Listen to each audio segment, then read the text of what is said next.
Sitting by top judges across the country, the heads of court and senior judges of all divisions have requested the Chief Justice Mogoeng Mogoeng as head of the Judiciary to meet with President Jacob Zuma to point out and discuss the dangers of the repeated and unfounded criticism of the judiciary. Well, to tell us about what came out of the seating and the judiciary's commitment to the rule of law, we're joined in studio by Nathi Mncube, who is the spokesperson for the Republic of South Africa's judiciary. Nathi, thank you for coming, and it's good to have you on the program. Good morning, Diana, and good morning to the viewers. What prompted this extraordinary sitting of the country's top judges, something that we have not seen in decades? Well, Leanne, the heads of court only meet 3 times in a year, and they've already met twice, and the third meeting is due in October.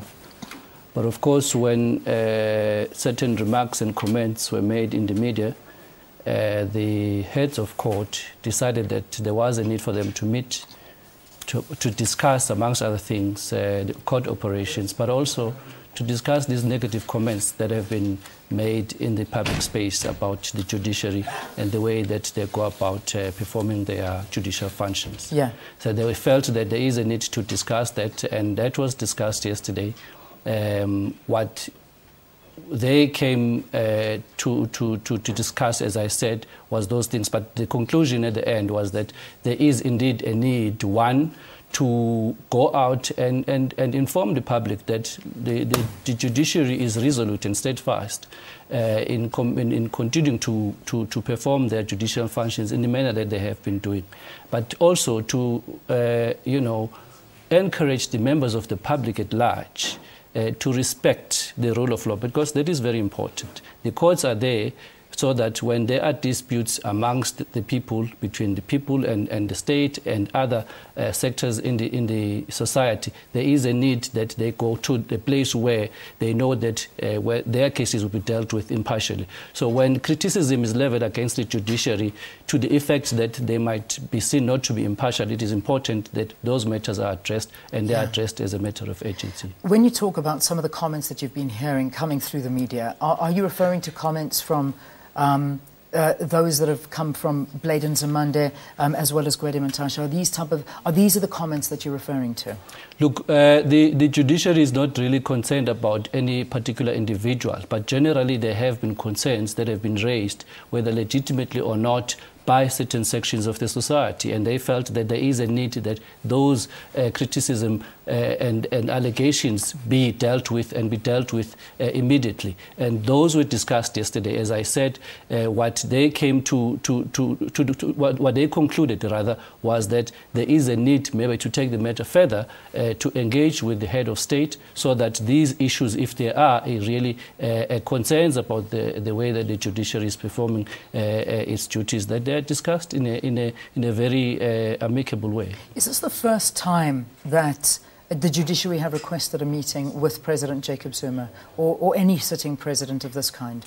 Look, as far as we're aware, this is the first time that there's going to be a request to meet with the head of state to discuss these concerns that the judiciary is having regarding, this criticism that have been leveled against them.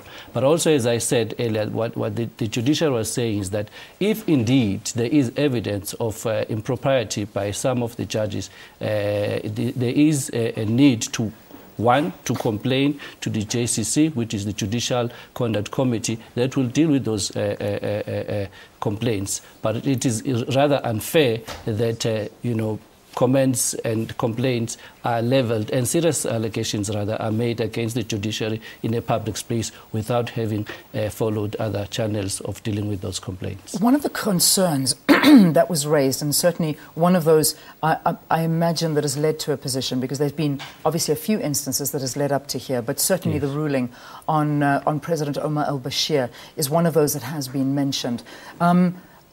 How much do you think that this ruling and disobeying this ruling has undermined South African courts?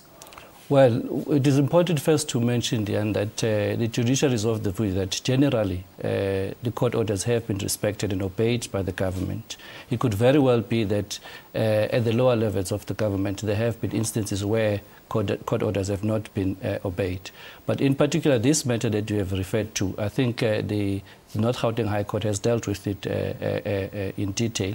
There is a possibility that it might be taken further to the Constitutional Court, so one has to be careful when dealing with it. But there has been concerns, as I said, and those concerns were raised during that judgment that was delivered by the North Gauteng High Court. And then just finally, as we wrap up, what about criticism labelled against certain cases that judges have been prompted by others to arrive at predetermined results already?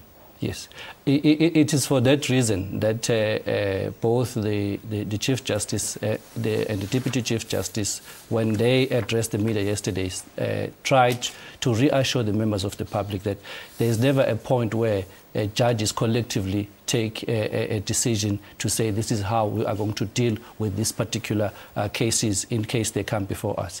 Individual cases are dealt with on their own merits, and judges independently arrive at different conclusions or outcomes when matters are dealt with. So indeed, there's never an opportunity for judges to meet and discuss cases before, as a collective. Those judges who are involved in the matter will discuss the matter and come to a just judgment they feel